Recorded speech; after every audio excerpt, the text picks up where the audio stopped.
Well, this is going to be fun. Yeah. Where's our guest? We have no guest. We have Joe and Elaine in the chat.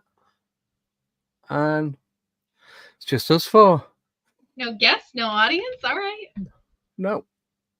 It's not set to private or anything, is it? I can find it. So yeah, can you hear me okay? I can hear you. Cool. Using headphones, so I got told off for being too loud the other night. Uh-oh. Yeah. So you want to see what I got? Oh yes. Oh, is that what you've made? Sign. No, it's a neon sign. It says "Let's get spooky." Cool. So it's gonna go up here, and then I'm gonna get my whole background going like you have. Ah, yes, that's what you want. That's what you need. So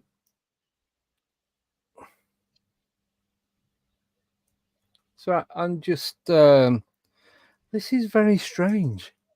Very strange. I don't get what's going on. It's very quiet in here. It's worse than a doctor's waiting room. I know. It's like a morgue. But anyway. Right. Like so should we talk about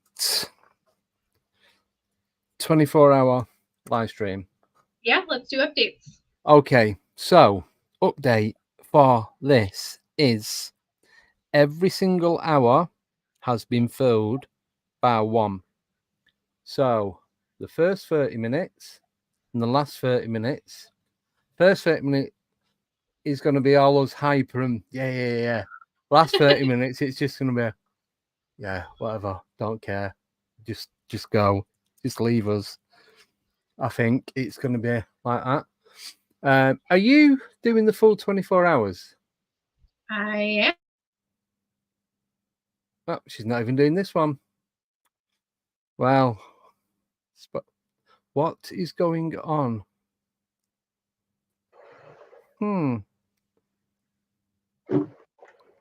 Someone's chopped your head off. What is going on today? This is just an abomination. Where? Oh, you're back. Right. I said, so you're not out on location, are you? On the 24-hour one. You're muted, by the way. What the heck is going on right now? I don't know. Simon's put, am I drunk? I feel drunk. Me too. No, I won't be on location. I decided to go the day after, so. Right. If you are still alive, that is.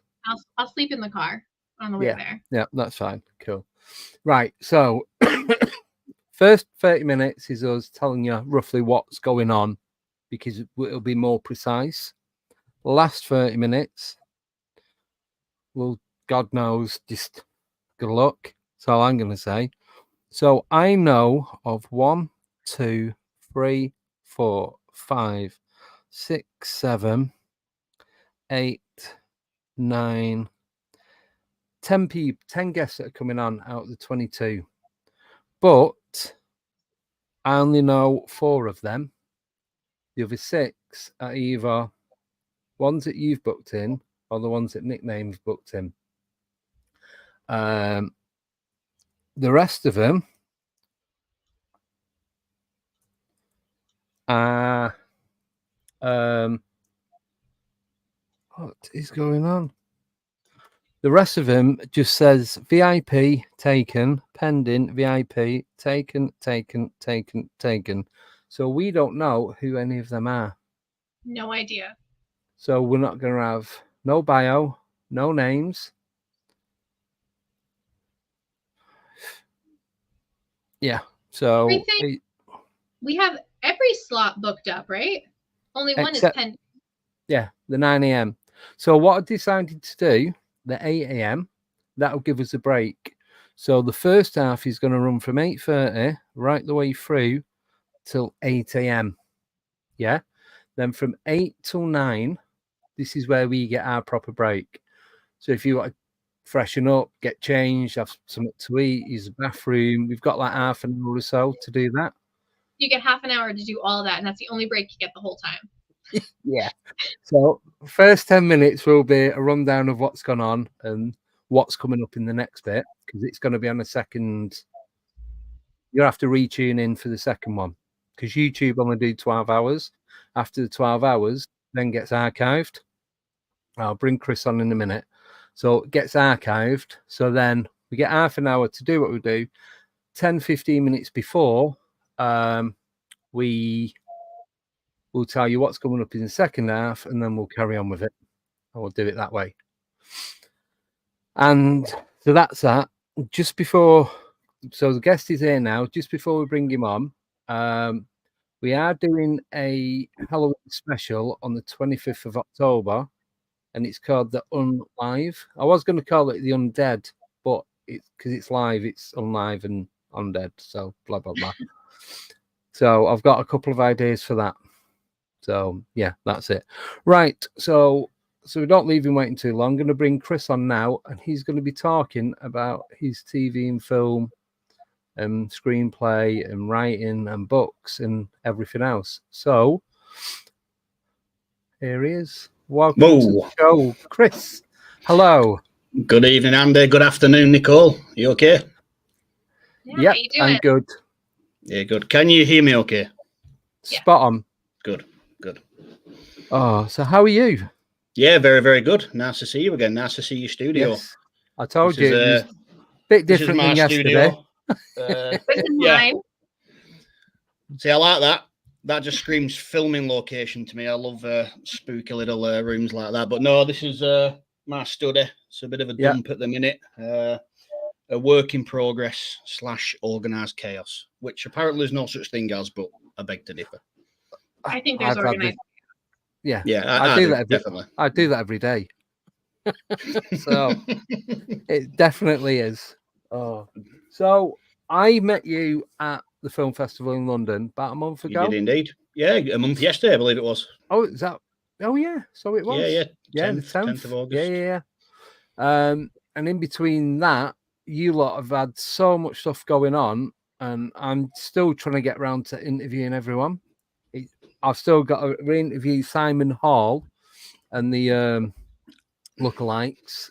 There's a few others. Simon and Geraldine, great guys. Great guys. But I was going to do the 4 of them, the other 2 that couldn't make it to the showcase. Mm-hmm.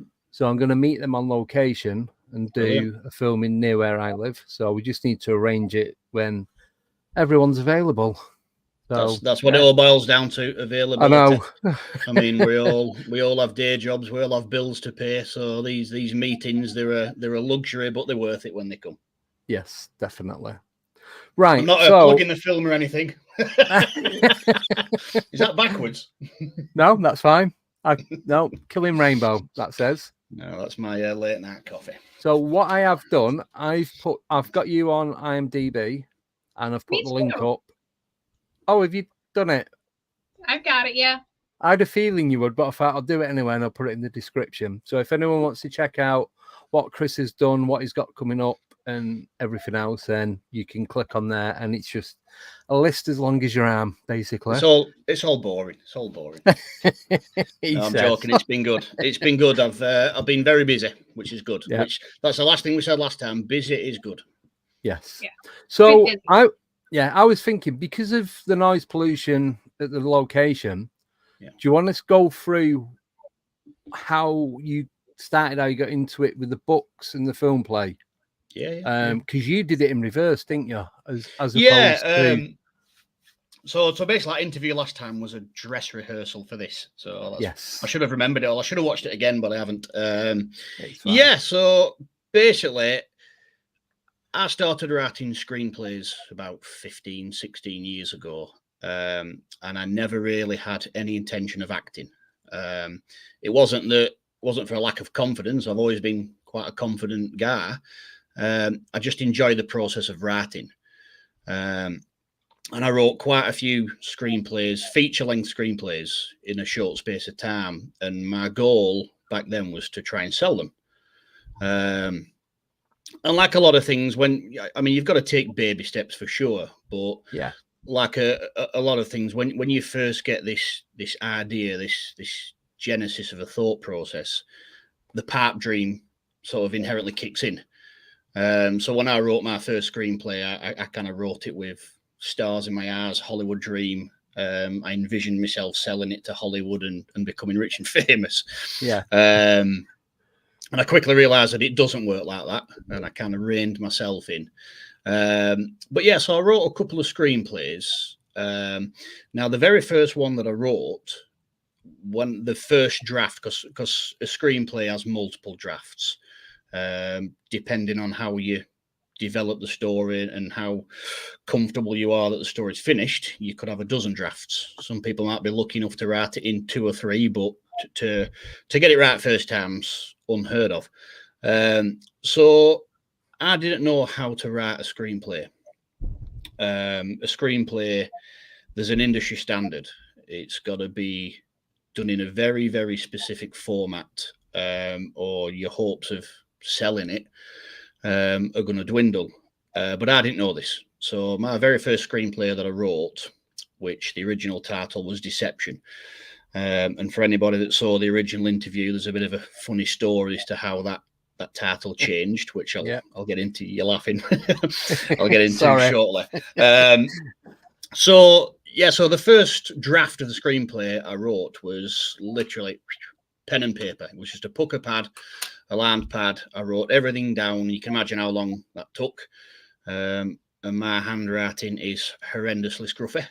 I have to write in capital letters to have any chance of it being just readable. So I wrote the screenplay and I quickly typed it up. And again, so I'd already transitioned from one draft to a second draft. The first draft was pen and paper. The second draft was in Microsoft Word. And again, there's a lot of software, there's a lot of screenplay software, different softwares out there. But I had none of that at the time. I just used Microsoft Word. And I typed it all up and it came to about 427 pages, which is just ridiculous for a screenplay. I don't even think Christopher Nolan could write one that long. So then I started to do a little bit of research on the industry standard, the kind of rule of thumb as to what constitutes a short, what constitutes a feature length, and what your chances are of pitching and ultimately selling a screenplay based on how many pages it is. So the second draft was 427 pages. So I had to refine that. I had to get it down, because we're talking novel territory here. 400 pages is a novel. So I did a lot of research. Now this was before Facebook. Facebook was around then, but it was in the early stages. I wasn't very savvy on social media then. I think MySpace and Bebo were still around then. So I would research through YouTube, or the good old-fashioned way. I would go to my local library and read books on how to format a screenplay. So very, very quickly taught myself everything, the format, the font, the margins, the spacing, headers, you name it. So I now knew how to write a screenplay, but I also had a screenplay written that was 427 pages. So now I need to condense that story into ideally 120 pages or less. So if you're pitching a screenplay for the first time to a literary agent or a producer, if you're an unknown writer, if it's your first project, you're pitching what's known as a spec script. It's not the shooting draft. The script that the writer finishes, it never ends up being the script that sees the screen. There's always a lot of changes, and once producers and directors and whatnot, other writers get their hands on it, things deviate quite a lot from the original story. But I needed to get it to 120 pages or less, between 1900. So the general rule of thumb with a screenplay is 1 page is 1 minute of screen time. So 120 pages is a 2-hour film. Now, nowadays, films seem to be getting a lot longer, I've noticed. In the last 10 years, films now are getting well past the 2-hour mark, whereas back then, back then, 90 minutes, 100 minutes, 100 pages was quite long back then. Yeah. So what I started to do, I started to chisel away at the script. So I went from 2 drafts to 3 drafts to 4 drafts, and I kept knocking 20 pages or so. And you can shave a lot off just by tightening up your paragraphs, just paraphrasing. You can condense 4 lines into, you can condense a paragraph into a sentence if you're really, really clever. So I started to do that. And then I got it down to 127 pages. And I read it over and over and over. I got friends and family to read it. And of course, they all loved it. They were very supportive. But I just couldn't get it less than 127. So I've left it there. It's still there at 127. Now, a lot of the surplus material wasn't deleted. It was sort of put in the, what you'd call a cutting room floor. So that's all archived now. And going back to what we were talking about last month, Andy, I have now started to turn that screenplay into a novel. Now, the reason I've done that, the first 3 screenplays that I ever wrote would be massive budget to produce. Certainly out of my league. I'd have to remortgage my house 10 times over to produce these. But they're the ones that I'm kind of hoping to pitch one day and possibly sell. Use that money to fund my own projects. But since those screenplays were finished, I've gone on to write and produce other things, collaborate with other writers and other filmmakers. But they're the ones that I'm holding on to.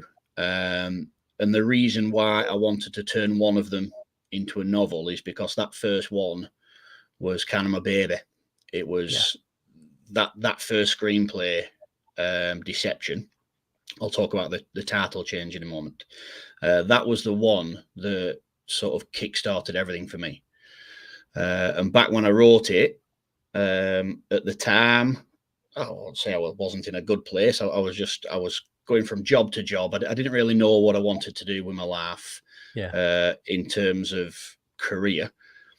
I was very well qualified and got a great education, but I wasn't really utilizing that as well as I could have and maybe should have. But I knew that once I started writing, that creativity was coming out of me. I'd always had a good imagination from being a kid. I'd always been a very good artist, a good drawer, good designer, right from being a toddler with Lego. When I was a kid, I wanted to be an architect or a civil engineer, something to do with design and development. But then I found a new way to express my imagination, and that was through writing. And I just loved it. And it was something that I never, ever got bored of. Even writer's block. You will get writer's block with one project, but then you'll just skip on to another one. So at any one time, I might have 2 or 3 screenplays on the go. And once if it starts to taper off with ideas with one, I'll just flip over to another one and refresh myself. But I wanted to turn this one into a screenplay, from a screenplay into a novel, because there's just so much of the story I had to leave behind. So that's what I'm doing now. I'm currently writing it now. I'm trying to get a few pages. I'm hoping to have that finished by the end of this year. And I'm really enjoying it because I'm in post-production with Killing Rainbow now. We're round about the 90% mark in terms of editing. I've been working all day today, edited and finished 2 scenes. We're about touching on halfway mark of filming my next feature, Cost of Living. And we're also in pre-production with Avenging Rainbow. We're at the casting stage. The script's nearly finished, so massively busy. But I'm trying to fit in time to convert this screenplay into a novel, just for my own satisfaction, really, because next year I do want to publish a book. I really admire publishers, and I've got a lot of friends who have only just published their first books within the last 12 months or 18 months. And when you talk to them, it's something that they never saw themselves doing. Certainly not earlier on in their life. They just decided to write a book one day. And of course, it's getting a lot easier now to publish books. You can self-publish and with platforms out there like Amazon and Kindle and things like that. It's something, it's on my bucket list, and it's on my bucket list for next year. So were you writing the book with the stuff that you're taking out of the screenplay? Are you going to bring that back in? Or are you bringing other stuff into it as well? No, 100%. So a lot of people, a lot of people will tell you when a novel is adapted into a film or a television program, it's almost a cliche. People will say, "Oh, the book was better." Because, okay, with a book, you're not getting the visual effects and whatnot. You've got to use your imagination a little bit more, but a book tends to tell you more what's going on. A book will tell you what's going on. A film will show you what's going on. But with a book, there's very few limitations on how long the book can be. There might be with stipulations with certain publishers. They might not touch a book if it's over a certain length. I don't really know about that. I'm a little bit naive to that, to be honest. But in terms of expressing the story, 100% you can get more in a book. And that's one of the reasons why I do want to turn this screenplay into a book, because certainly 15, 16 years ago, if I tried to pitch a 3-hour film to somebody as a first-time screenwriter, I got laughed at or not responded to. But those ideas, like I said, I didn't scrap them. They've all been archived. So I do have a subfold. Everything that I took out of the story to try and condense into a screenplay is still there. It's literally right here on my hard drive. So I'm actually enjoying, and if you remember what I said to you last month when we spoke, there's a little bit of nostalgia for me, because as I'm reading back through those archived chapters, things that didn't actually make it into the screenplay, I get a little bit nostalgic. I get a bit of a twinkle in my eye when I read it, because it's like, wow, I've not actually read that chapter for 15 years. And it's just it all comes flooding back to me. When I read it on the screen, it's like it just takes you right back to 15 years ago, and it's like it happened yesterday. So so I'm enjoying doing that. Excellent. Have you got any questions, Nicole? A lot of questions. So what are you working on now? The Killing Rainbow, right? Is your latest thing? So Killing Rainbow. So I talked about that screenplay sort of being my baby in terms of writing. Killing Rainbow is definitely my baby when it comes to filming. Anybody that knows me will tell you I have put so much into that over the last probably 4 years now. Made a lot of sacrifices. It's cost me a lot of money. Funded it all myself. Now, that originally started as a short film. The idea came to me quite quickly, to be honest with you.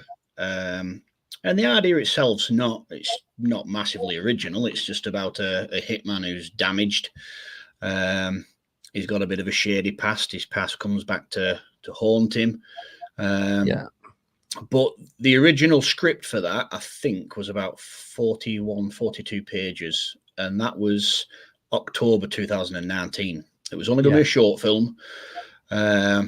Originally, there was only a handful of characters, about 4 or 5 characters. And we started principal photography at the back end of 2019. We'd already been out and filmed a couple of proof of concept scenes in the event that we might get a little bit of backing.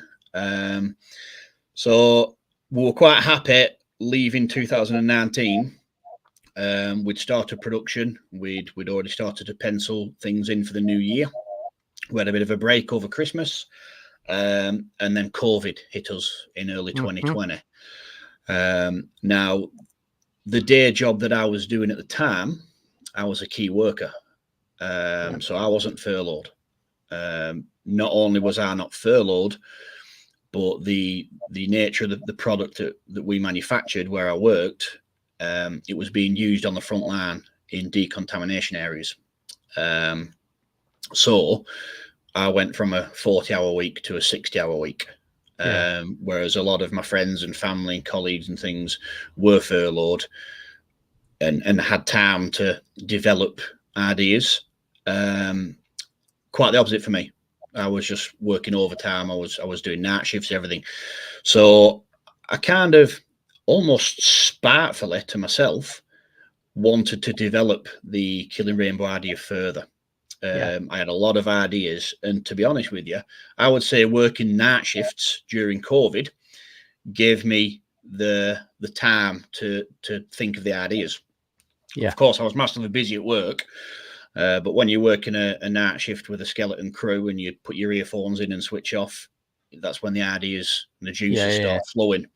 And that's kind of what happened. So throughout 2020, throughout the lockdown process, a lot of the ideas formed for Killing Rainbow to be more than just a short film and more than just a handful of characters. Now, in the back end of 2020 and early 2021, once we were kind of coming out of lockdown or things were starting to ease and social distancing, life returning to normal, that's when the film industry started to kick back up. And that's when a lot of the independent film projects started. So early 2021, I worked on a few indie film projects, collaborations with other people. And then as soon as they were ticked off and wrapped, we started filming Killing Rainbow towards the end of 2021. And we wrapped in 2023. So the filming process took nearly 2 years, which seems like a long time, but the filming process was done around people's lifestyles, around people's work, the jobs, families, etc.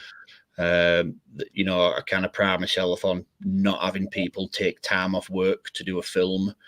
So I honored that all the way through. The filming was mainly confined to weekends or during the weeks as and when we could fit it in. But the good thing about that as well is it allowed me to work on other projects in between. So between 2021 and 2023, I worked on about 5 or 6 films. And a lot of other smaller projects. And that's allowed me to get more experience, network, meet new people along the way. But as I say, now we're in post-production of Killing Rainbow. It's nearly finished. The visuals and the audio, the edit for the film is, as I said, about 90% done. We're going to send that over to the composer in Italy, hopefully by the end of this year. I'm hoping to have a full rough cut of the film by New Year's Eve. And it's going to be long. If you remember me telling you last time, it is long. So going back to that first screenplay that I wrote all those years ago, I was worried about it being too long. And having to chop it down. I absolutely did not want to do that with Killing Rainbow. There was no compromise. If you remember what we said a month ago, we talked about the possibility of releasing it in 1 or 2 or maybe even 3 parts. And I said I wasn't sure yet. I've kind of made my mind up on that. That's not going to happen. The film will be released in its entirety, even if it's 3 hours long. People have the option to sit all the way through it. People have the option to pause it and watch it another day, but it will be will be released as one long film. It's going to be long, but it's going to be good. So do you find it more difficult now then to do, say, a feature film than a couple of shorts? No. Difficult. That's kind of a bit of a given. It is. I won't use the word difficult, but certainly a lot more time consuming. Obviously, doing a feature film. Now with short films, I've been involved in a lot of short films. And obviously I've just released Lovely Tea. So that's how we met, really, because we were in London promoting Lovely Tea, which is doing very, very well on YouTube. It's excellent. Just shy of 40,000 views now. Wow. In just under 2 months. So that's better than, we'd have been happy with 10,000. And there is a sequel coming, as I mentioned. But I prefer working on features, if I'm honest with you, because that's just how I started. I started writing feature films. I'm a big fan of feature films. I've been involved in a few short films. Some of them been very good, some of them not so good. Some of them, I think, were probably rushed to release. And because of that, the quality was massively compromised. I've been involved in a few short films that kind of felt unfinished. You could make a 10-15 minute short film, but I think you have to be massively disciplined to conclude that story in 10 or 15 minutes. If you're going to make a short film, it has to be a short film. The story has to start, progress, and end within that short running time. But there's a tendency, what seems to be happening lately, I don't know what's kind of started this trend, but people are doing parts 1, 2, 3, 4, 5, 6 of a short film. So it's not then a short film, it's a series or a web series, or it's one film and 5 sequels. Whereas my mindset would tend to be, if you're going to release 5 parts of a short film, why not consolidate them all and make a feature? And that's what I would rather do. That's kind of that's kind of what I was getting at. So with you doing a short film, say it's like 15-20 minutes, you've got to compact to condense so much detail into that amount of time and get as much of whatever it is you're doing to get that message across. Whereas in the feature film, you can kind of spread it out over a longer period of time. That's what I meant with the difficulty. It was more detail. To be honest, Andy, just given my experience, I would say it's more difficult making a short film. Because you're giving yourself less and less time to tell a story. And I watch a lot of short films, and by God, there's some brilliant short films. I watch a lot of short films on YouTube that are less than 5 minutes. I think there's even a category for short films in the second range. Literally, some short films are 30 seconds. And you think, how can you tell the story in that amount of time? But when you watch it, it's true. It does. I've got some friends that have put short films out that are 4 or 5 minutes long, and they're very, very cleverly put together. And you don't realize that it's 4 minutes long when you're watching it. But by the time you've watched it, you feel like you've been watching it for 20 minutes because they condense so much into such a short space of time. And I really admire that. And I don't think I could do that. I just couldn't. So I would say it's more difficult doing a short film. The feature film, you've got a lot more breathing room. But like I said, it takes you a lot longer to do a feature. Costs you a lot more money. A lot more time consuming, but that's kind of the direction that I'm going. And just today I've been doing a little bit of work on Avenging Rainbow, which is the Killing Rainbow sequel. That's the working title at the minute. Got a lot of new characters coming in. We've got some older characters returning, which we're very excited about. We've got a few characters in Killing Rainbow who were just, albeit cameo roles, but there were cameo roles where there was so much more to their story that we wanted to tell, which we're then going to expand on in the sequel. So, we're really, myself and Matt Green, we're really looking forward to doing that. So where did you get the name from, Killing Rainbow? I forgot to ask you this last time. Well, I've got to be careful with this, not to give away spoilers. So right, okay. A lot of people think that my character is Rainbow.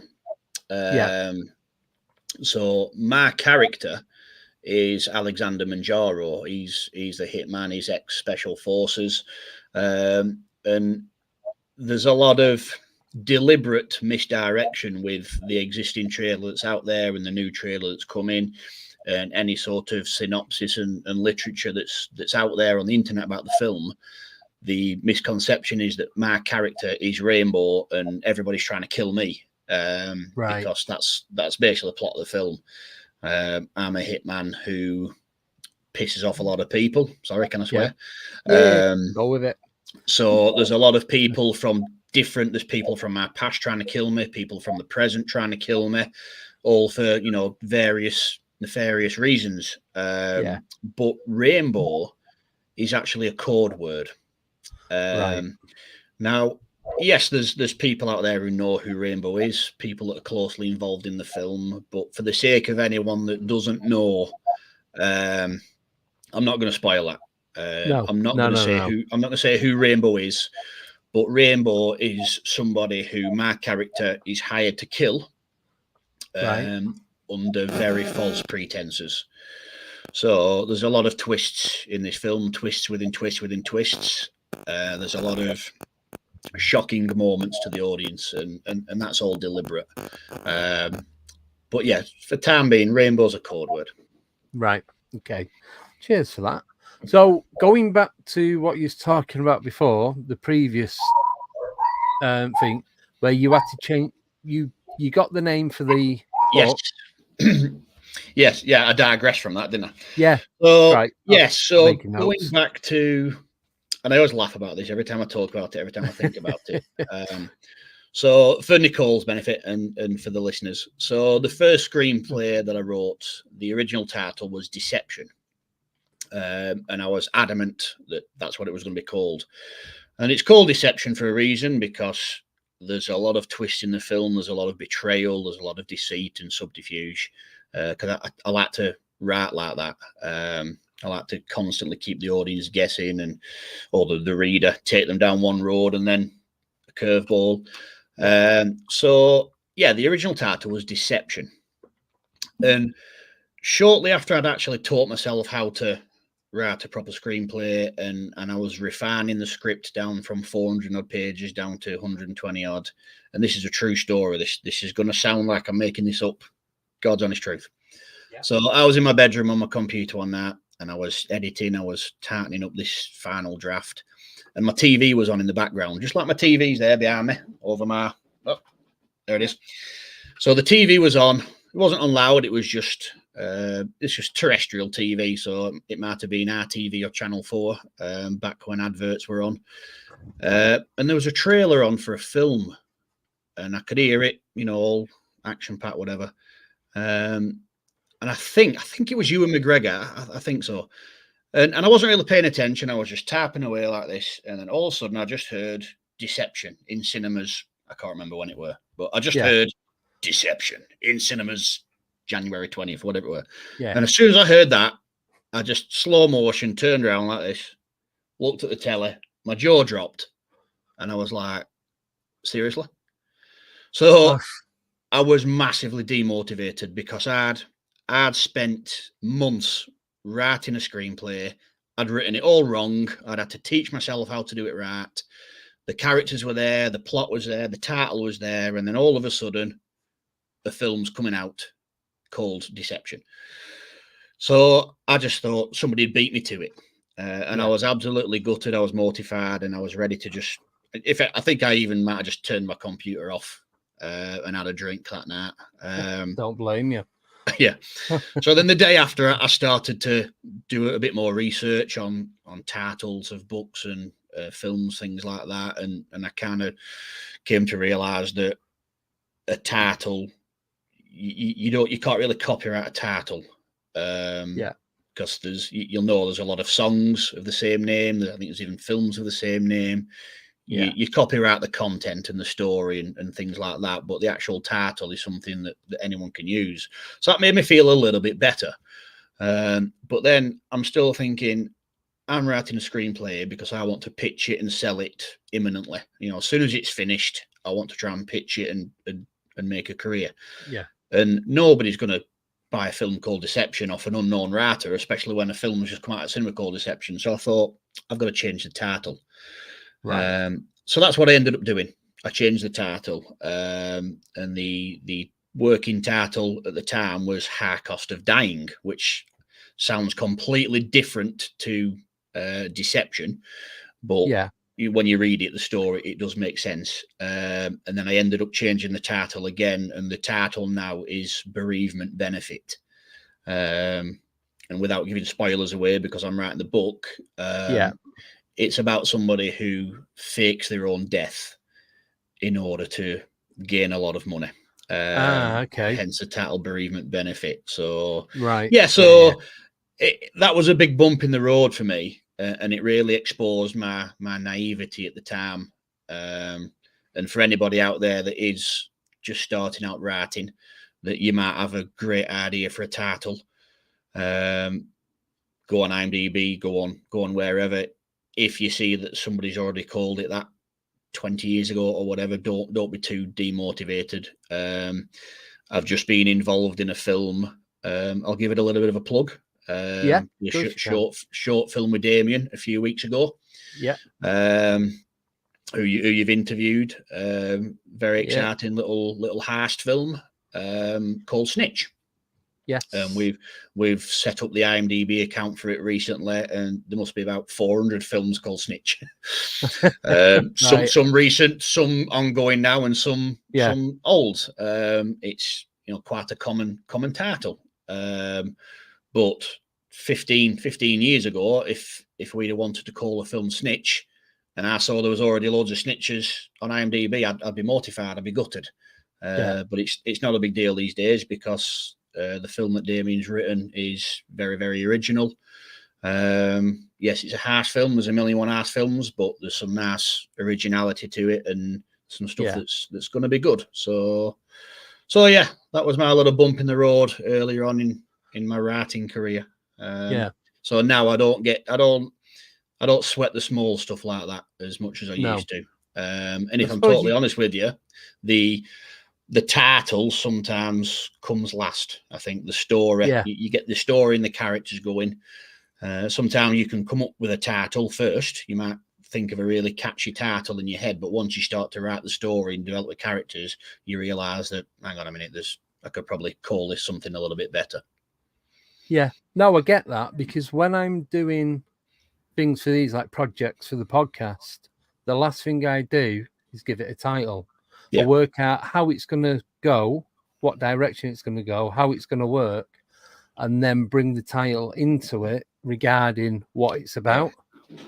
And sometimes it doesn't even get a title. It's just first thing off the top of my head, write it down, because I've got to put a title on it before I can upload it. So it has to be given somewhat. So I know exactly where you're coming from with that. And easier. Sorry, go on. I was just going to say, it is easier to do the title last. Yeah. Well, with Lovely Tea, so Lovely Tea was originally written as a showreel for myself and Deborah Doran Renshaw, who plays Lisa in it. Right. It was just about 3 pages. And like with a lot of things, I struggle, I'll be honest with you, I struggle with that discipline of writing something short. A lot of my big ideas and big projects that I end up working on all started out with just a little character and a little scene, and then once you start to get the ball rolling, you think, there's so much more we could do with this. This character or this story deserves to be bigger. It deserves to be half an hour long or an hour or a feature. And that's kind of what happened with Lovely Tea. It just started out as a showreel, and it didn't have a title. I think in fact, if I were to look in my folders right now on my computer, I think in the folder scripts, Lovely Tea is the PDF file is just called Counselor Showreel, because that's what it was. Right. My character John Harrison plays a counselor who helps victims of domestic abuse, specifically women. Now, obviously, domestic abuse goes both ways. It's women abusing men as well as men abusing women. But my character deals with abusive men. So once we started to film that, so at the beginning of the film where Debbie's character Lisa is making the brews, she's making the cups of tea and brings them in. That was kind of just improv. That was just we wanted something. We wanted an establishing shot. We didn't want the film to just fade in on my face or Debbie's face in a living room. We wanted, as the opening titles were going on, we wanted some sort of establishing shot. So I'm a counsellor that goes to speak to a lady in her house, naturally in England. I'm sure you do it in America as well, Nicole. We make our guests brews or tea or coffee. So that's how it happened. So we just got the close on establishing shots of the cups of tea being made. And then when Lisa gives my character John and I take a sip of the tea, my natural reaction was just to say lovely. And that's where the title came from. Right there and then. Yeah. It was always ever just an untitled or counsellor show reel. And then once we made a cup of tea and I tasted it and enjoyed it and complimented her on how lovely it was, bang, straight away the title came, Lovely Tea. Yeah. And what I like about that as well, and a few people have commented on this, is when people have no idea what kind of film it is from the title. So when you see that title, Lovely Tea, people have like frowned and said, "What's it about? Is it, are you making?" Well, I did think that because he was giving the titles. It's like it can't be about eating tea or drinking tea. It's got to be something more than that. But that's I don't know. It's an English thing. We don't do tea over here. No. Well, that's that's kind of that element of misdirection that I like to put in my writing. I like the audience to think something's going to happen and then completely, take them off on a tangent. Now, in Lovely Tea, when my character comes out of his shell, if that's the right phrase, when Daniel, the abusive husband, comes home and starts getting in my character's face, and you see that tipping point. John Harrison's very, very softly spoken and quite passive in his, the way he presents himself up until a point. So when this abusive husband comes home and that red mist kicks in, when the audience see that, and they obviously see what I do with the pen, they're like, wow, I did not see that coming from the title. That's exactly the reaction that I wanted. I want people to go, oh, wow, I didn't expect that. I thought this was just going to be a film about two people tasting tea or something like that. So as far as I'm concerned, mission accomplished with that misdirection. Now, the problem I've got now, if you remember me saying in our last interview, is because there is a sequel in the works, I've ruined the element of surprise now with the audience, because when my character appears in the sequel, they're going to be like, oh, here he is again. He's going to batter some abusive husband again. He's going to go John Wick or Equalizer. I have ruined that element of surprise now. But the sequel will have a female lead. I'm still going to be in it. But the lead character in the sequel will be a lady. It will be the character Patricia Benson, who is not seen in Lovely Tea, but she is referenced, and she deals with abusive women, so women that are abusing their husbands. And it is going to explore a few other dark topics as well, that all kind of fit into what a vigilante would deal with. So there's going to be there'll be some corrupt police officers in there, some corrupt politicians, possibly some human trafficking. It won't just be domestic abuse, because we have dealt with that. But it's gone very, very well. The feedback's been really, really good. It's been submitted to a few film festivals. Not got any results on that just yet, but the views and the feedback alone, that's been the most rewarding part of it, I think. So you pretty much do everything. You write screenplays, you act, you direct, produce. If you had to pick one, what would you pick? Screenwriting. Screenwriting. Yeah. Yeah. 100%. And I'm glad you mentioned that, Nicole, because that's what I was going to go into next. So when me and Andy met a month ago down in London and we talked about how I would describe myself in the industry if people ask what I do, and I would always say a writer, a filmmaker, and an actor in that order, because writing is where I started. That's what I enjoy more than anything. I think writing, there's very little stress comes with writing because it's very solitary. I've only got myself to deal with. If I get writer's block, then I will just go away and do something else and come back. There's very little human element that impedes you when you're writing. You're your own worst enemy. You can't blame anybody else. Nobody else can let you down. And I just, like I say, I sit in my office here and just write. If my wife goes to bed early, she's working early in the morning, I'll burn the midnight oil, either writing or editing. So I am very, very specific about that. Very specific in the way I word that, the order of what I do: writer, filmmaker, actor. Now, the acting sort of came by accident.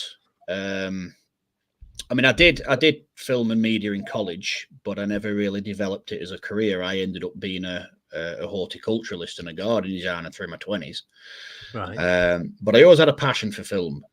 Me and my best friend in college, we would do sketches and parodies, and we'd constantly be quoting films and always going to the cinema. But I never saw myself getting into the film industry up until when I started writing screenplays. And it was only really when I met Matt Green on the set of a film called Eagle's Nest many years ago, where I was there just as an extra. I started to do a little bit of supporting artist work, extra work. A lot of it unpaid, a lot of it no dialogue, no acting, just in the background, turn up, take direction, that's it. And I love it, and I still do that. But I turned up to work on a film with Matt, and I was thrown in at the deep end, which is what actually got me the bug for acting.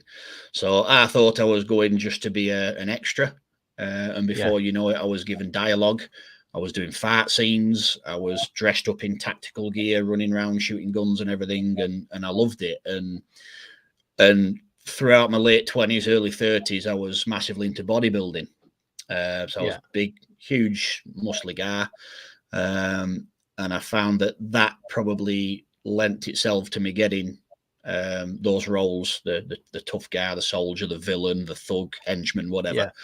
So you could say I did get typecast a little bit, but I enjoyed it. Every time somebody cast me as a henchman and I worked on a film, I just love being on a film set, meeting new people. Some people end up being friends and collaborators. And then, to be fair, it was Matt and a couple of other people who I met and worked with that really showed me that you can write, produce, act, film, and edit your own stuff. At the time, it was like, wow, as if you could do all that. I just thought you either did one or the other. You either wrote a script and sold it, or you got a part in a film as an actor, but to do all the lot, I was just massively impressed with it. And so that's what I started to do. Just went out and bought a DSLR camera, nothing fancy, 500 quid, some basic sound equipment, and just started to do a lot of proof of concept stuff. I started to lend my equipment and help out as a cinematographer on other people's films. Which that's what got me my experience in cinematography. Actually being a cameraman for somebody else on their film, and just teaching myself, how to use all the equipment, and that's where we're at basically. And over the years, I've massively upgraded all my equipment to the point where I've tens of thousands of pounds worth of gear now, and going forward, every time we make something, we want to improve the quality of it. We want to, you know, tighten up the cinematography and the effects, and that's where we're at basically. Yeah. Wow.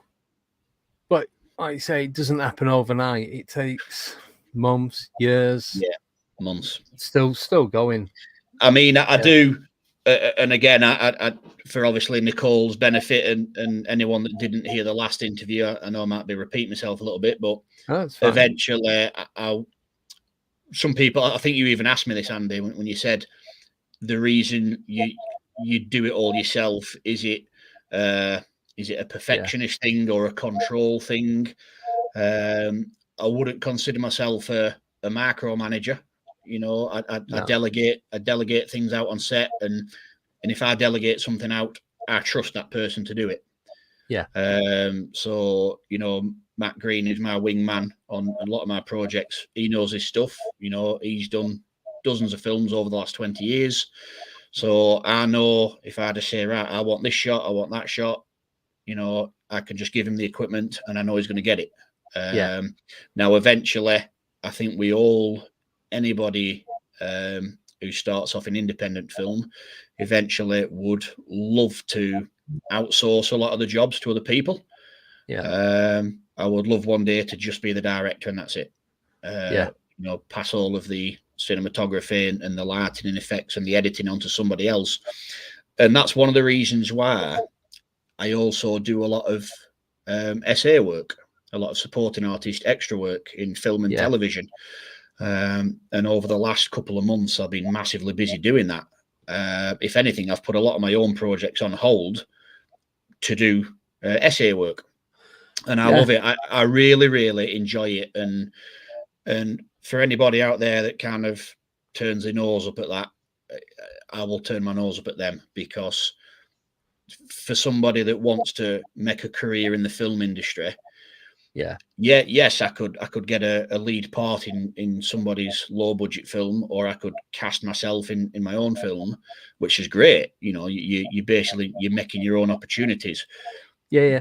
But when I get a job as an SA on something for the BBC or RTV, and I walk onto that set and I see 100 people, and every single one of those people are proud to be involved in that production. You know, everybody from the grips, the cameramen, the makeup artists, even the caterers. You know, every single person's proud to be a part of that, and I'm equally as proud of that if I'm being an extra. Sometimes you'll sit in the green room, and if you've ever watched the television program Extras with Ricky Gervais, being an extra really is like that. It really is, but it's so much fun. You know, it really, you know, yes, sometimes the extras, they have the dinner on that bus and the actors have the dinner on that bus, and there's this kind of that unwritten rule where you don't talk to the actor. It's not so much like that, to be fair, but it is every bit as enjoyable, and I love doing it. And I've been involved in a lot of projects lately. Some of them I can't talk about yet. Some of them I have, if you've seen my social media. Done quite a bit of work on Waterloo Road and Emmerdale recently. And I noticed them this is BBC and RTV. And I love it. I just loved it. And just to see a massive crew of 100 people all work together like, you know, cogs in a big machine, that's what I'm aiming towards. As a filmmaker, I love what I've achieved so far. I love what I'm doing now, but in the future, I would love to be in that position where you can delegate out all those roles to somebody else. And that's not going to stop. That's not going to stop for me. You know, I will still do, if I don't make it as a big director, I will still do SA work, because, you know, I kind of owe that to a lot of the people that I've met, and a lot of the people that I work with at the minute, who are becoming dear friends and trusted colleagues. I have met them. I've met them through doing SA work. So it's just a wonderful networking opportunity. So I was going to say, I suppose it is like networking, isn't it? Because if you're not going to 100%. go to do these jobs, then you're not going to meet them, and you don't know who you're going to meet on that set or at that job that might change everything that you're going to do in the future. Yeah, 100%. And you know, like, you never know the people who kind of are responsible for your future. Yeah, you've probably not even met them yet. You know, so some of the greatest people you can ever meet, you've probably not met them yet. And I thank my lucky stars for some of the people that I've met on film sets who are a massive part of my life right now and a massive part of my future. And we just met on the odd chance being extras together on a film. You know, and that film's been and gone now, and regardless of whether the project you work on stands the test of time, the encounter and the meeting of somebody and making friends, that's what stands the test of time. You know, I've worked on some terrible productions. You know, I've got to say it. I've worked on some productions that were just a nightmare from start to finish. But I always try to take something positive from a negative experience. And even though I might have worked on, you know, a few projects that didn't turn out great or were riddled with problems, you can bet that I met some wonderful people who shared that experience with me, and have got that sense of empathy for what we all went through, and are now great friends, and you know, we're making magic together. Yeah, but it's like we're going to London, because that was the first time I've ever been to anything like that. I didn't know I was going to meet. I didn't know what to expect when I got there. I just knew it was people showing their films. That was it. I didn't know anything else. I didn't know I'd be sat here now talking to you again, and then with Damien, and then I've got Phil Maudsley coming on in a couple of weeks. Him and can't think of the other guy's name. I should know it. Sorry, I apologize. So they're coming on talking about the MMA that they're going to be doing. And then Lisa's going to be coming back on as well, talking about some of her paranormal stuff. So it's just, the networking is just, it's something else. It's completely something. Yeah. And good, to be honest, and it's different. Yeah, London is... London's amazing. You know, say what you want about London. Some people hate it, but I love it. I love London. I've always been fascinated with London since I went when I was a kid with my parents.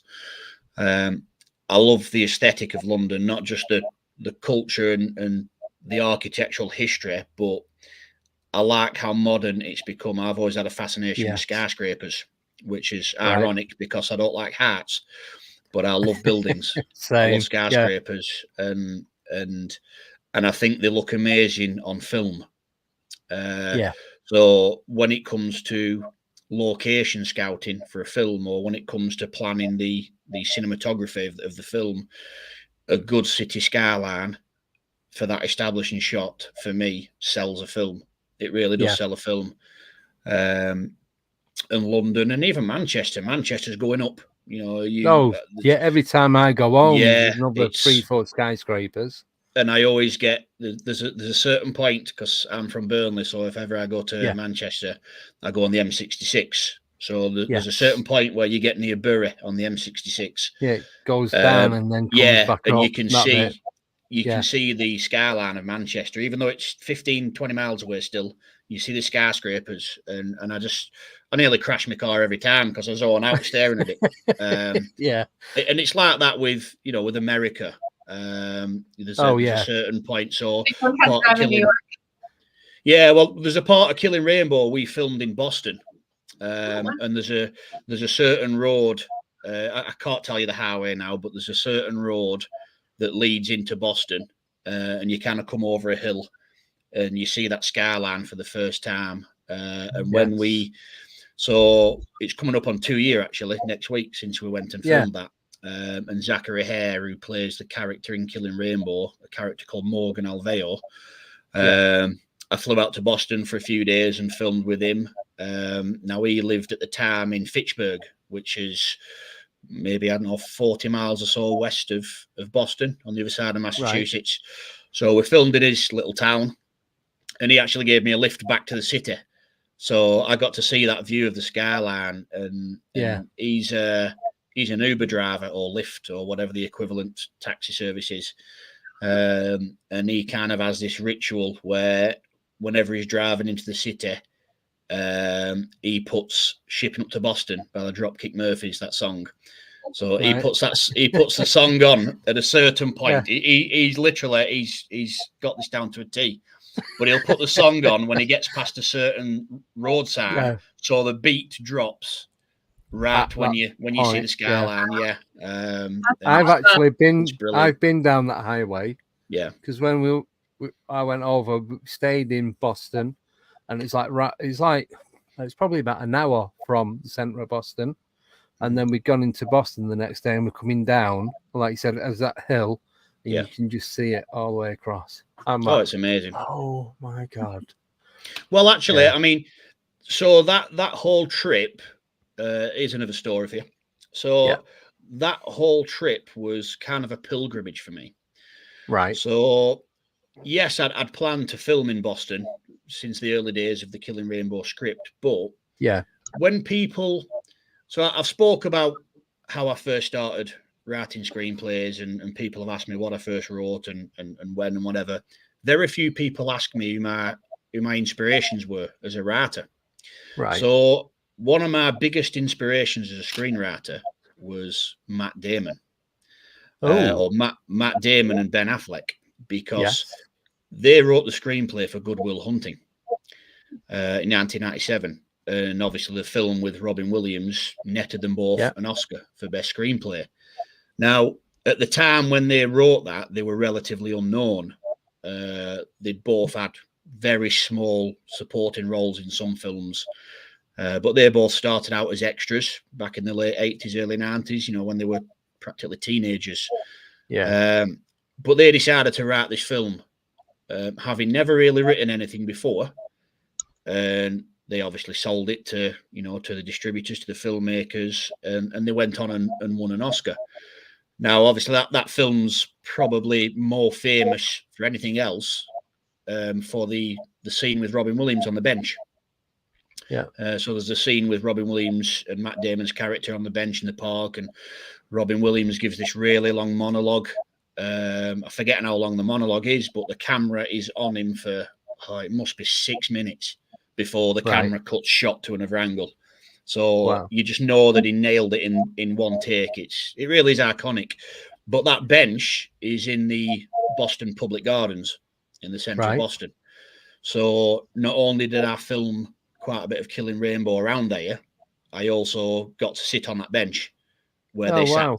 So I managed to get a cut. There were a couple there from San Francisco. I was on my own at the time. I'd already left Zach. I was just going on a walk around the park. And there was a couple from San Francisco. They actually approached me because they wanted a cigarette. I was walking through the park smoking, and the lady comes up and asks, can I bum a smoke? I went, yeah, no worries. So I thought, right, while you're here, while I've got you, do you mind taking a photo of me on this bench? But I was really, they must have thought I were nuts, because I was really, really fussy how I wanted the photo.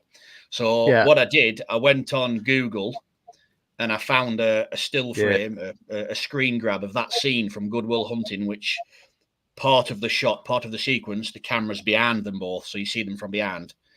So I got the lady to take a photo of me sat on the bench from behind, and I got her to reference the actual clip from the film, because I wanted to sort of do a split screen, if you will, for my social media. I think she got it after about 12 takes. So I gave her a few more cigarettes for that. But that was a really, really important moment for me, because I know it sounds a little bit cheesy, but to sit on a bench as a writer and a filmmaker who started writing years ago, but to sit on a bench where somebody sat in a film, knowing that film was their big break as a screenwriter, it was quite emotional. I'll admit it. Yeah, no, I get that, because when I went to America, main place where I stayed was Connecticut, but one of the reasons that I wanted to go there anyway is because Mark Twain's house is in Connecticut. And I love Huckleberry Finn. It's one of my favorite books, the series, everything about it. It's like, if I'm going to Connecticut, I need to go to Mark Twain's house. I've probably got about 30 photos of just me stood outside each building, but it's one of the best days of my life just to go and stand there. This was before I even went in. I was just so happy just to be there. You'll have to you'll have to grow the mustache. Got to grow the mustache. I can only just grow this. He's got that all that Einstein look, hadn't he? All the curly bits at the side. Yeah. But I wanted to go to his grave as well, but we was in a rush because we was got the next day. That's when we was going up to Massachusetts because we was going to Salem. So it was a bit of a drive, and we were staying over, so it wasn't too bad. But it was just then we had to get back to New York for the flight home. So it's just it was long. It's good, but I was there for 10 days, but it just wasn't long enough. Yeah, there's so much to do in America. It's just I love it. I've been loads of times. Los Angeles is my favorite place. Yeah, it's my favorite place in the whole world is LA. I love it, and for anybody that's into film, that's a pilgrimage in itself. I think the last time we went to Los Angeles, me and my wife, I basically led my wife and my son on my favorite film is Heat with Robert De Niro and Al Pacino. And the sequel's coming out next year, I think. Michael Mann's doing a sequel based on the novel. So that's filmed around Los Angeles. And there's the big iconic shootout scene that takes place in West 5th Street in downtown LA. So I ended up taking my wife and son all around downtown LA, basically pointing out, that's where Ted Levine got shot. That's where Al Pacino touched the wall. These are the steps that Val Kilmer came up, and I think they were just like, whatever. Can we just go to Santa Monica? But, made a day of it. Not bothered. Yeah, no, I know what you mean. But it's just it's that iconicness of, if that's a word, of particular places. Even like you said, you said Al Pacino touched a wall. Just that, just to go and stand. And even if you don't even touch it in the exact same spot, it's just he's touched that wall that you're now touching. Yeah, it's just that. It's I mean, I do. I follow a few, and you probably do yourself. I follow a few pages on social media where people visit famous filming locations. Yes, and they'll do a split screen of them stood there now and the film. And some of my favorite ones are like Western ones. So there'll be in fact, I saw one today actually. I think it was from Good, the Bad, and the Ugly, or one of the old Westerns. Yeah. And it basically showed the desert in Spain where a lot of spaghetti Westerns were filmed. And it showed it in 1962, and then it showed somebody stood there last week. And you see the comparison. It's not as arid anymore. There's quite a few trees there, but you look at the topography, you look at the shape of the hill. And even something like, there'll be a boulder that was there 60, 70 years ago that's still there, obviously. And I like stuff like that. I think if I had the time, I would create my own Facebook page just doing that. I would just visit filming locations and take comparison photos. Yeah. Well, there is one. I've not told anyone this about film. There's only like one other person that knows. It's a guy that I used to work with. So where I used to work, we used to collect archive stuff and it'd go into storage. And we used to do a lot around London. Anyway, we was in North London, and you've seen Shaun of the Dead with Nick Frost, Simon Pegg, where he goes into the shop and gets a Cornetto. I've been in that shop, but I was too scared to buy a Cornetto. I just went and bought a bar of chocolate and a bottle of drink. Well, it's funny you mention that. Because it's coming up on, or it might have just passed 20 years since it came out. And I'm sure you follow Simon Pegg on social media, on Instagram, but he revisited that shop. I think it was a couple of years ago he did it. It was when he was filming Mission Impossible. And he basically came out of the same house, out of the gate, walked across the road, tripped over the curb, just like it does in the film, and goes into the shop and buys a Cornetto. But I love stuff like that. I can just watch stuff like that. It's actually a shop. It's London. Yeah, it is. Yeah. And I've been up the house where he is. It's like you go past the shop, turn left, and it's just up there on the right hand side.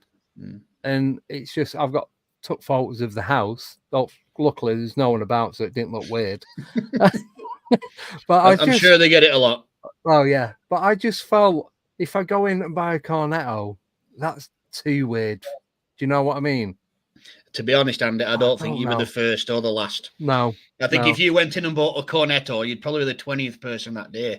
Yeah. But no, that's iconic, that film. And I think, well, I think they have teased recently on social media that they're going to be making a fourth Cornetto film, because they call it the Cornetto trilogy, don't they? Yeah. You know, Shaun of the Dead, Hot Fuzz, and World's End. World's End. World's End was on the other night. We was going to watch it, but I've seen it about 20 times. It's a thing between Edgar Wright and Frost and Pegg, really. But I think they have ideas for because there was a Shaun of the Dead sequel written many years ago. Yes, I heard about that. Yeah, but they From didn't do Dusk Till anything Shaun with it were called. Yeah, From Dusk Till Shaun, which but I imagine would have been a vampire. You know the spoof. Winchester? Yeah. That is now not a pub. It's a restaurant. It's now all pedestrianised all around it. And it's not too far from Highgate Cemetery. All right. It's at the Archway. So yeah. When I first went past it, it was a pub, but it was all derelict. You could tell it was the Winchester. But they started doing loads of work around it, and it's all pedestrianised now. It's like it's kind of like in the middle of a traffic island, so you've got to go right round it, and there's a bus route on there now, and it's like it's kind of ruined it, to be honest. Well, I think on the subject of filming locations, probably the first filming location I went to that ever really gave me a buzz was the Phoenix Club from Phoenix Nights. Oh, in Farnworth. So is it called St. Gregory's? St. Gregory's. St. Gregory's working. My mate used to collect glasses there.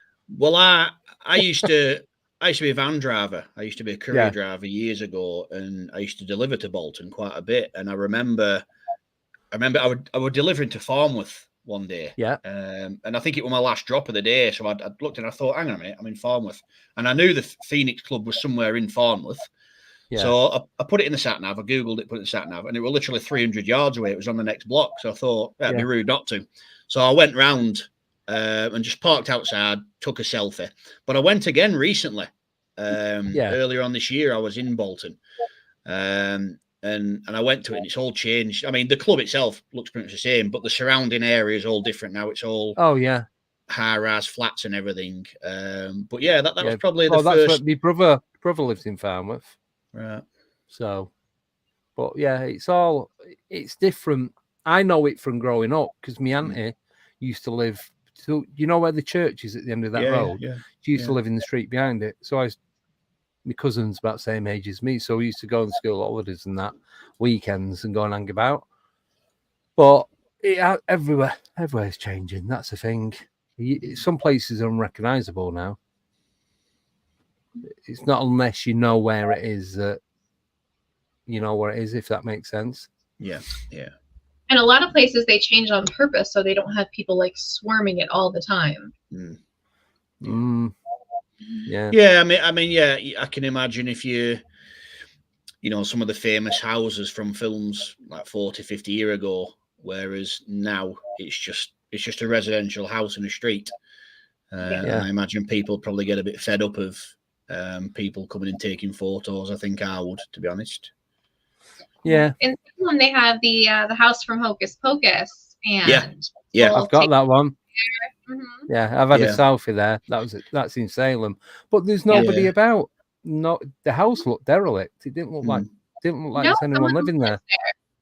Yeah, someone lives there, but there's like no car on the drive. It's just and I think another one as well. Famously, I think the Marty McFly's house in Back to the Future, which I think somewhere in Burbank, California. That looks just the same now.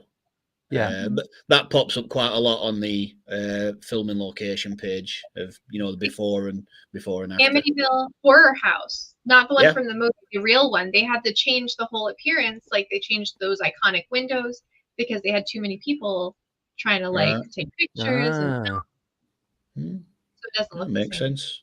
Makes sense. Yeah. We got a couple questions. Yes, we do. Do you want to do them?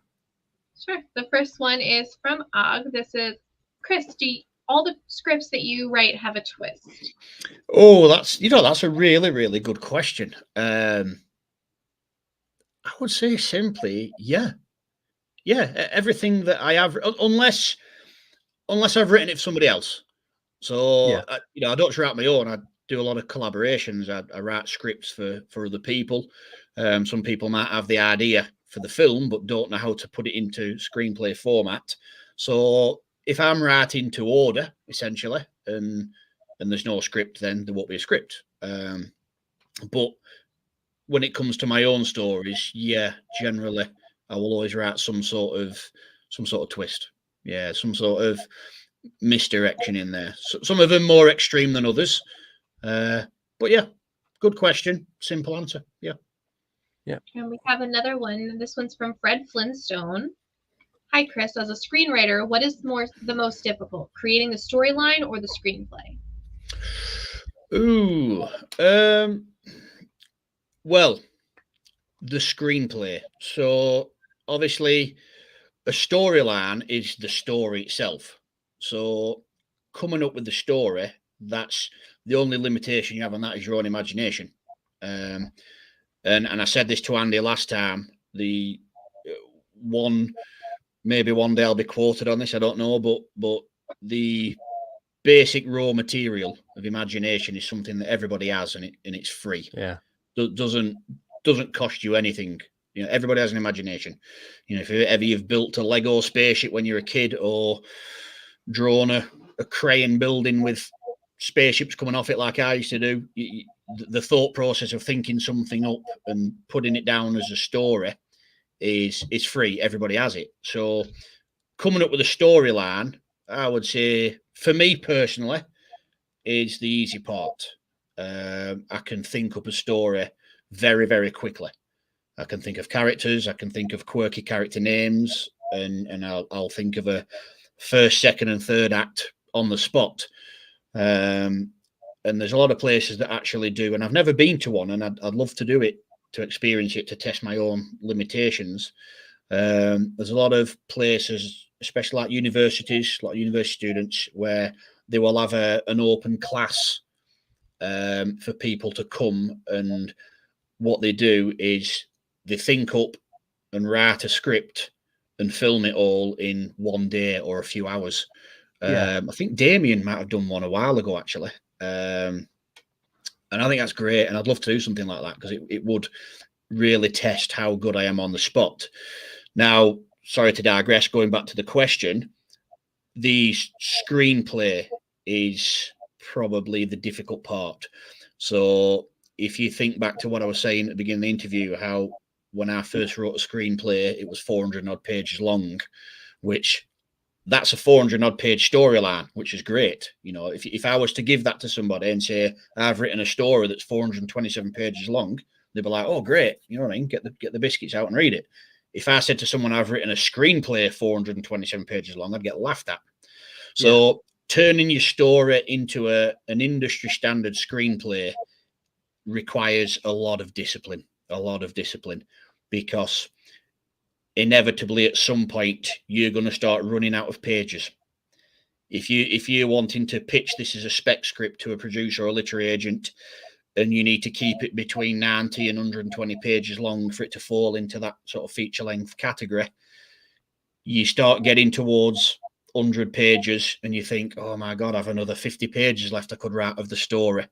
That's where it gets difficult. That's where you need to start trading off, you know, little subplots or characters or doing what you need to do to refine your storyline into a screenplay. So to summarize, coming up with a story for me personally is easy. Turning it into a screenplay that falls within an industry standard, that takes it takes experience, but a massive amount of discipline, so you don't go overboard. Yeah. So good question. I enjoyed that. Yeah. Got my brain thinking. Right. I've got a question. So I hope you're ready. Do I need to go and get another brew for this or something stronger? You might want to go and lie down. I don't know yet. So hit me. No budget, open budget, right? You are given the opportunity to make a 2-part feature film. So the original, then the sequel, right? You can have anyone you want in it, any location. Yeah. I just need 3 answers from you for this. Who would you cast as the 2 lead roles? Yeah, you choose whatever the role, whatever the film's about. What location would you choose anywhere in the world? And what would you call it? You probably not be able to answer the last one because I know I'll get back to you later on. See ya. Wow. Do you know, once upon a time, I probably could have answered that quite easily. Especially the casting. I mean, my all-time favorite actor, God rest his soul, still is Bill Paxton. Who passed away in 2017, way before his time. He would have been straight away. If someone said to me, "Who do you want in your film?" it would have been him every time. I don't know who my favorite actor is at the minute or who I'd cast. I think filming location wise, I would say something in the jungle. I love films that are set in the jungle. One of my all-time favorites, Predator. I knew you was going to say that. Yeah, straight away. Such a simple film, and that film has inspired not just my film career, if you could call it that, but that's just inspired my imagination since I first watched it when I was a kid. And myself and Matt Green, we take a lot of influences in our projects from that film. Not the old alien thing, not the idea of some invisible alien, but a bunch of army guys in the jungle just shooting the shit out of stuff. It makes for good entertainment, not massive budget. So location, I would film something in a jungle. The leads, oh God. I'm struggling, Andy. I'll be honest. Sorry. It's not a trick question. It's just who's hot right now. So you can have it as like him and her, or 2 males, 2 females, whatever. I would probably say for the lead actor,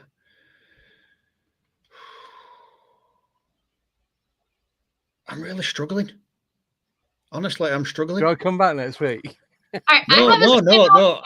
That might be easier. Go on then. I tell you what. So Nicole will ask me a question, and while I'm answering that, I'm buying time. You'll think of the other. Yeah. Fire away, Nicole. Who would you cast in the Chris Cutler film, the biography? Who's playing you? I don't know if that's easier or not. Andy. Andy's playing me as punishment for that last question. Gotta ground the beard a little bit. Yeah. This is grown. This is it. Nobody's gonna make a film about me. No, I wouldn't punish them. No, do you know? I think for the lead actor, who, God, I hope he's not watching this. Not necessarily the best actor in the world, but one of my favorites. I would say Matt Damon. Yeah, you know, I do like Matt Damon. He, as I said earlier, he was my inspiration as a screenwriter. Him, and so I'm getting a little bit tenuous now. Yeah, Shane Black. He was another one of my influences. Now I saw you frown there, like who's he? I know the name. I'm just gonna look him up. Shane Black. Well, Shane Black wrote the original screenplay for Lethal Weapon. He was also Hawkins in Predator, the guy with the glasses that told the dirty jokes. Yes. But yeah, so it's similar circumstances in the late 70s, early 80s when he was, writing screenplays, with not a lot of success. He got a big break with Lethal Weapon. He then went on to write a lot of other big films, The Last Boy Scout with Bruce Willis, Damon Wayans, The Long Kiss Goodnight with Gina Davis and Samuel L. Jackson, which, if I remember rightly, it might not stand now, but I think originally The Long Kiss Goodnight, I think held the record for the most money ever paid for a screenplay, and this was in the early 90s. I think it was millions. I could be wrong on this, but I'm sure Shane Black got like $4 million for the script, 30 odd years ago, which was just unheard of. And I think he wrote one of the Iron Man films. I could be wrong on that. No, I did just see a couple of pictures with him and Robert Downey Jr. So I think he was involved in some of the Iron Mans, but as a director as well. But as a writer, Shane Black and Matt Damon were my influences. So we're digressing again. Going back to that question, I would cast Matt Damon as the lead actor. Now, as an actress, who's my favorite actress? I'm struggling. Sorry.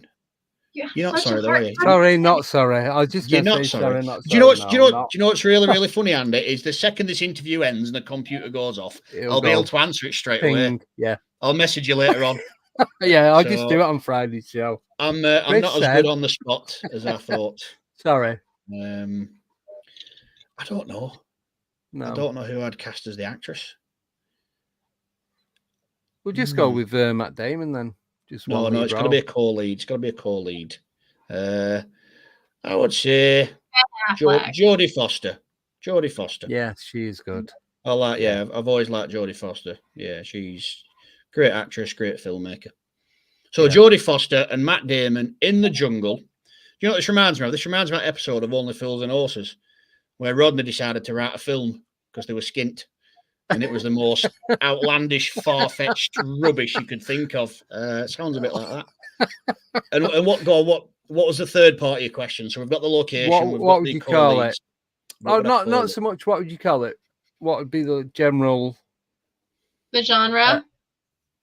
What is my favorite genre? Okay, so somebody else has just interrupted that question with an easy one. My favorite genre has got to be action. It's got to be action.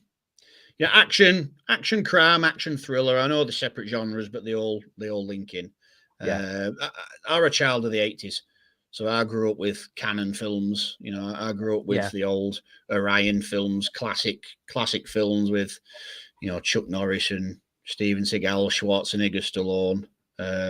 They're just embedded in me, and I think I'll always enjoy them, and I'll always try and write films that are influenced by them. Everything from the action to the violence to the cheesy one-liners. Action all the way. Cool. So it'd be action then. Yeah. Excellent. Thank you, Chris. Sorry for putting you on the spot. No, see, we did it. And now I'm just smiling now because I know I'm going to answer that question as soon as you're gone. I'm going to kick myself. And I'm going to message you. I'm going to message you with the plot and everything. Yeah, send it, mate. And we'll on Friday when we do our show on Friday. I'll just do that before anything else. Everything else can wait. I'll come on as a guest and I'll ask the questions. Yeah, that's fine. Come on, and I'm going to put you on the spot. And Nicole. Just me. Back. Yes. Yeah, you're more than welcome to come back on anytime. No, I've really enjoyed it. I'd love to. And I think next time, just before you go, I'm just want to compliment you on your studio. I've been trying to have a look at everything in the background. So like your Goonies and your Ghostbusters, classic 80s films that I grew up with. There's all this. And then I've got Jeepers Creepers, Siren Head, Children of the Corn, Fall Guy. I've even got the Cheers. I don't know if you can see it. Cheers license plate. Brilliant. Oh, you can't see it. I got that from the shop in Boston. Wow. From the actual Cheers shop. And then I've got all that there as well. So that's a good shrine, is that? That's brilliant. Most of that's Teemu, to be honest with you. That's a proper man cave. Say again? I said it's like FaceTiming with a toddler. I'm dizzy now. Gotta have Chris help you with your camera work. I know. It's because the wires. To be fair, stuck I mean, look. So this is my man cave. It's got guitars. You see that man cave? Mhm. Yeah. And basically I've got that one. Yeah, I like that.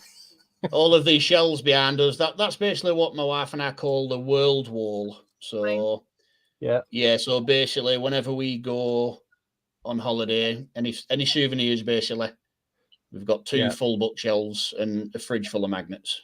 So yeah, I've got some magnets somewhere. New York, Manhattan. Why did I have that camera position all along?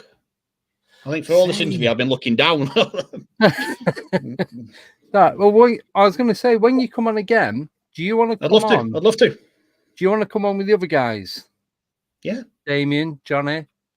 Because you're all doing geezers, aren't you? Yeah. Yeah, I think that's wrapped by now. I think it should have done.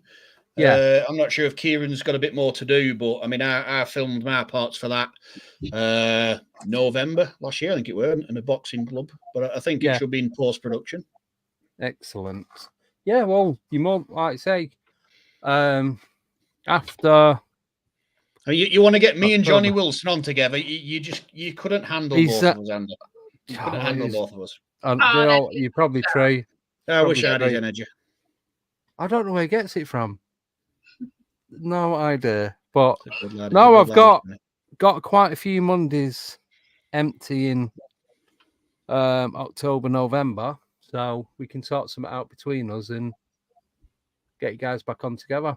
Yeah, 100%. I've really enjoyed it. It's definitely. No, thank you for coming on. Yeah, and just apologise. I know it wasn't our fault, but the original interview, because he had the karaoke room at the back, and it was like full of about 1,000 women who couldn't sing. It was terrible, and it was just blasting out. It's like, oh my god! It wasn't just that. It was the heat. The heat down there. I mean, I had a blazer on. We were underground. There were no windows, no ventilation, and it was a hot day anyway. We were lucky that room that we were in had aircon. None of the others did. That was the only one with aircon. Right. So, yeah, if you'd have been in the green room with Simon and Geraldine, you'd have been melting in there. It was awful. You're just too hot. No, I'm glad we've done this. What's that? Let's get spooky. There you go. Yeah, that's gonna be up on the wall next time. Brilliant. Hey, perfect. Yeah, but definitely do it again. Oh, this is going out. I'd love to come back on again. I really would. I've enjoyed it. Yeah, it's been brilliant. Thank you. And I'd like to come on and we'll have to get together and just talk some paranormal stuff as well. Yes. Because I know that's your forte, really, isn't it? Paranormal stuff. Yeah. Anything really, but anything except religion and politics. I avoid them like anything. But paranormal What's your favorite paranormal kind of show or film then? Oh, favorite film, American Werewolf in London, closely followed by Van Helsing. Nice. Yeah. And TV show. At the moment, we're watching Legacies, which is a follow-on from, if nobody knows, Vampire Diaries, and then before that it was the originals, so it's all vampire stuff. Yeah, my wife loves. She loves that. Yeah, she loves the Vampire Diaries. So there's 6 seasons of Legacy, and we're halfway through season 1. Wow. So that's binging material then. This is going to last to the end of the year till something else good comes out.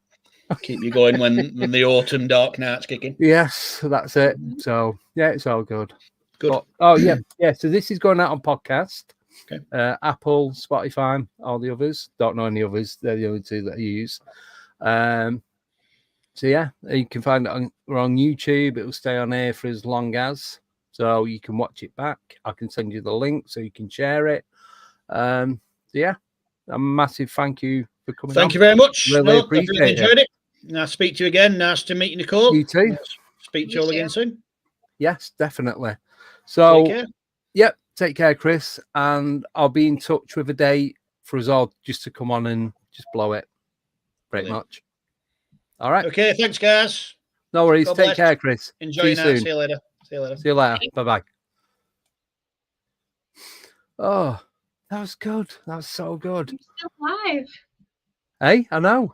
Oh, all right. I was like, you gotta play the outro first. No, because I'm gonna play a different outro. Ooh. So we've got the Halloween special coming up, as I was saying.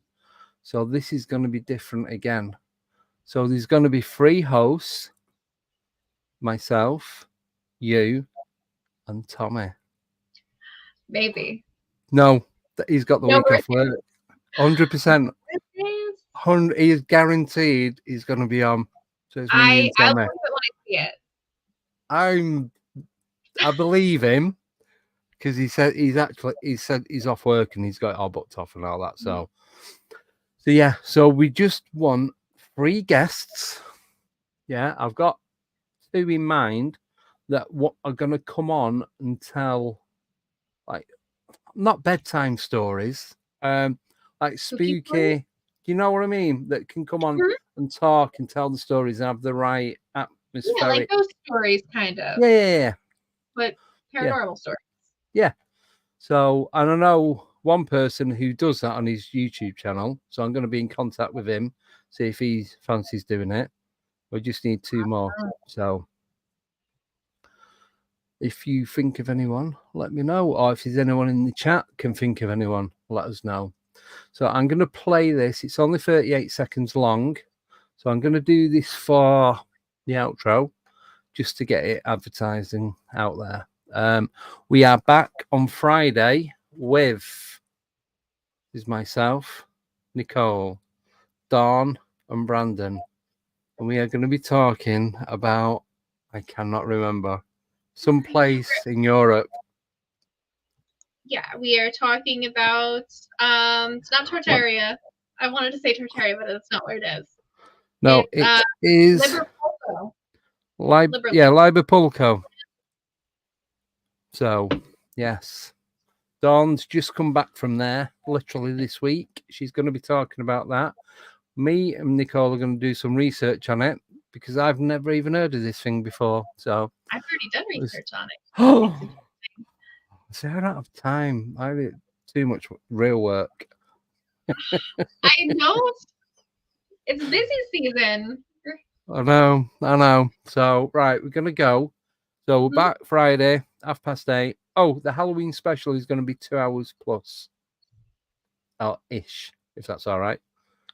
Just say it's going to be good because we're doing different things. So, it's not going to be the 90 minutes as normal. And then, yeah, we've got Lara, Paranormal Pixie, a week today. Then a week on Friday, we've got Akeem and Brian Seng. Then we've got Phil Maudsley on the 25th. And then we've got the encrypted table on the 27th. There is no encrypted table next month because we're doing the Halloween special. So that's it. Right. Have a wonderful 2 days and we will see you 8:30 on Friday. So take care, everyone. Hope you enjoyed it tonight. And Chris says he's going to come on and talk paranormal next time. So excellent. Right. I'll see you then. Take care and goodbye. Bye-bye.